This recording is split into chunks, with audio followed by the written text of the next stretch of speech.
Assalamualaikum warahmatullahi wabarakatuh. Selamat bertemu kembali di channel YouTube saya, Andi Jumhadi Aji Saroyo. Dalam video saya kali ini, saya akan melanjutkan berbagi informasi tentang tempat-tempat mustajab yang ada di sekitar Ka'bah. Untuk itu, saksikan terus video saya ini sampai selesai. Tempat mustajab selanjutnya yaitu Makam Ibrahim. Makam Ibrahim ini bukanlah kuburan Nabi Ibrahim alaihissalam, melainkan bekas pijakan kaki beliau saat membangun Ka'bah bersama putra beliau yaitu Nabi Ismail alaihissalam.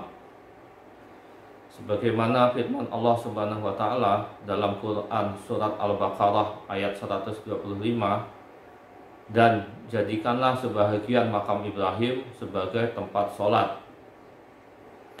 Di sini dalam proses rangkaian ibadah umroh, setelah kita melakukan tawaf, kemudian kita akan melaksanakan sholat ba'da tawaf di belakang makam Ibrahim.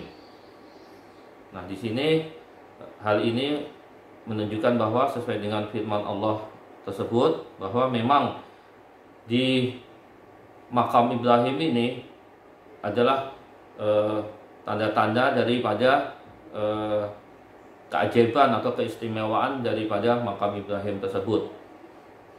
Nah, kemudian dalam Quran surat Ali Imran ayat 96-97 Allah berfirman, padanya terdapat tanda-tanda nyata, di antaranya makam Ibrahim. Barang siapa memasuki Baitullah itu maka dia aman. Nah, kemudian di sini ada beberapa keistimewaan dan keajaiban daripada makam Ibrahim tersebut. Yang pertama, sebagian ulama menyebutkan bahwa makam Ibrahim dan batu Hajar Aswad merupakan batu dari surga. Kemudian yang kedua, dari jejak kaki ini, seorang sahabat yang ahli melihat nasab melalui persamaan jejak kaki menyebutkan bahwa jejak kaki makam Ibrahim sangat mirip dengan kaki Nabi Muhammad SAW. Kemudian yang ketiga, makam Ibrahim ini terjaga dengan waktu yang sangat lama, yaitu selama ribuan tahun dan tanpa pengamanan khusus. Kemudian yang keempat, bahwa makam Ibrahim adalah batu, padahal banyak sekali berhala dari batu di sekitar Ka'bah, tetapi tidak ada seorang pun yang menyembah makam Ibrahim sampai sekarang. Nah, ini adalah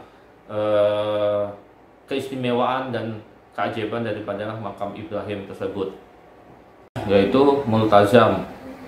Multazam yaitu merupakan bagian dari bangunan Ka'bah dengan lebar sekitar 2 meter yang terletak di antara rukun Hajar Aswad dan pintu Ka'bah. Jadi sebenarnya multazam ini adalah dinding, yaitu dari antara pintu Ka'bah dengan batu Hajar Aswad. Sebagaimana Rasulullah bersabda dari Ibnu Abbas radhiyallahu an dan diriwayatkan oleh At-Tabrani, ini adalah multazam terletak antara rukun Hajar Aswad dan pintu Ka'bah. Tidak seorang pun hamba Allah Subhanahu wa taala yang berdoa di tempat ini kecuali dikabulkan doanya. Nah, jadi ini tempat mustajab dan ini merupakan tempat favorit Rasulullah untuk berdoa. Jadi sebagaimana yang diriwayatkan oleh Abu Daud dan Ibnu Majah, Rasulullah mendekapkan wajah dan dadanya di multazam sambil berdoa. Dan Rasulullah juga menempelkan dada dan tangannya, kan, karena itulah dinamai sebagai multazam, tempat yang didekatkan atau ditempelkan. Kemudian menurut Imam Syafi'i rahimahullah menganjurkan pada para jamaah ketika melaksanakan tawaf wada atau tawaf perpisahan di putaran terakhir untuk berhenti sejenak di multazam dan dianjurkan untuk berdoa. Dan juga menurut Ibnu Taimiyah berkata, hal yang disukai untuk mendekat ke multazam serta menempelkan kedua telapak tangan dada wajahnya ke Ka'bah. Berdoalah sesuai dengan keinginan, karena hal ini dilakukan para sahabat pada saat mereka memasuki Mekah. Nah, pada pelaksanaan ibadah umroh,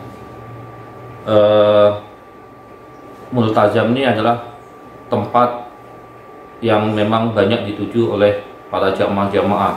Para jamaah-jamaah ingin sekali untuk sampai ke multazam. Nah, di sini berdasarkan pengalaman saya, jadi jika ingin, insya Allah nanti Bapak Ibu akan melaksanakan ibadah umroh, tentu akan ingin ke tempat-tempat mustajab, salah satunya multazam. Jadi di sini setelah kita sampai di pintu Ka'bah, nah di situ kita bergeser ke kiri pelan-pelan. Kita bergeser ke kiri pelan-pelan sampailah kita ke multazam. Nah, kondisinya memang di tempat tersebut, di multazam tersebut, itu memang sangat ramai dan berdesak-desakan. Jadi di sini saya juga menyarankan kepada Bapak Ibu semua, jika memang artinya kita tidak harus memaksakan diri untuk sampai ke multazam. Dan di sini juga kita harus mengetahui etika atau adab dalam berdoa di multazam tersebut, yaitu yang pertama, kita tidak menyakitin orang lain, karena berdoa di multazam itu hukumnya sunnah, sedang menyakitin atau menjalimi orang lain itu hukumnya haram.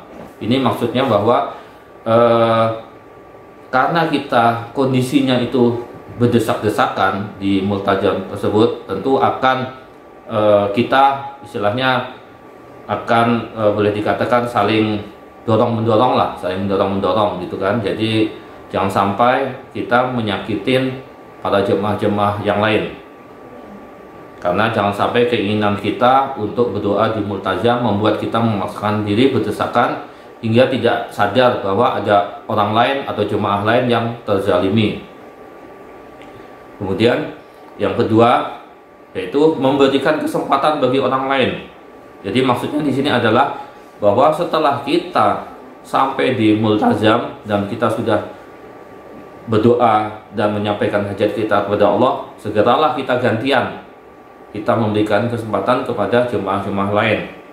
Artinya di sini kita tidak menguasai lokasi multazam untuk berdoa untuk diri kita sendiri, tapi kita gantian dengan para jemaah-jemaah yang lain.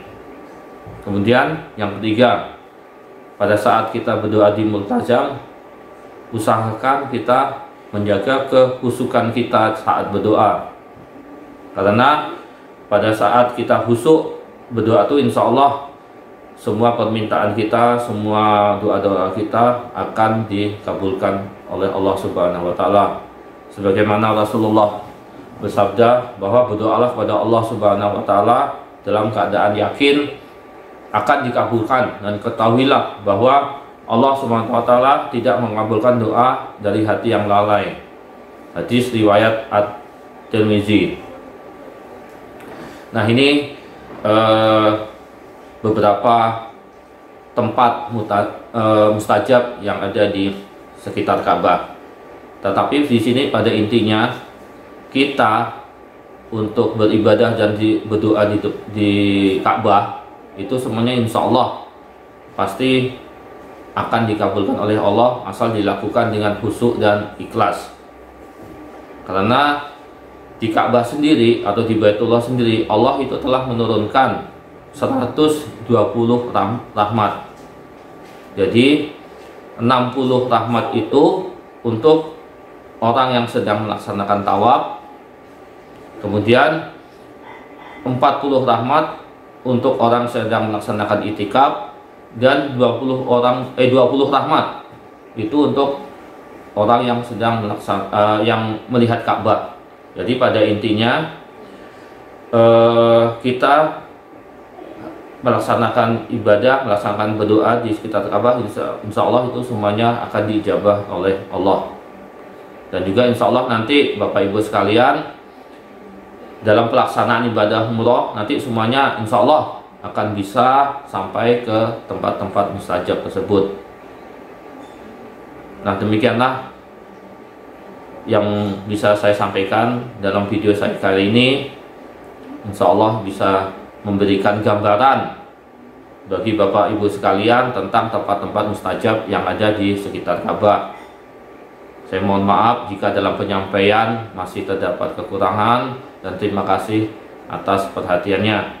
Nah, Bapak Ibu semuanya, untuk mendukung dan berkembangnya channel YouTube saya ini, silahkan Bapak Ibu tekan tombol subscribe dan lonceng notifikasinya.